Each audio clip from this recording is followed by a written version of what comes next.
हामी देख्न सक्छौँ बालेन्द्र शाह यति बेला निर्वाचन आयोगमा दर्ता गर्नका लागि भनेर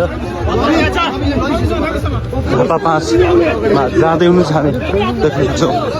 राष्ट्रपाका वरिष्ठ नेता बालेन्द्र शाह यति बेला निर्वाचन आयोग झापा क्षेत्र नम्बर 5मा निर्वाचन आयोगमा नाम दर्ता गर्नका लागि भनेर हामी देख्न सक्छौँ।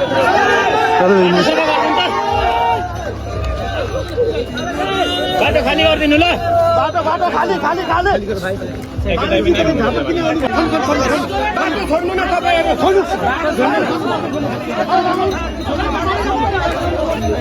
पछाडिबाट जुन गर्न मिल्छ त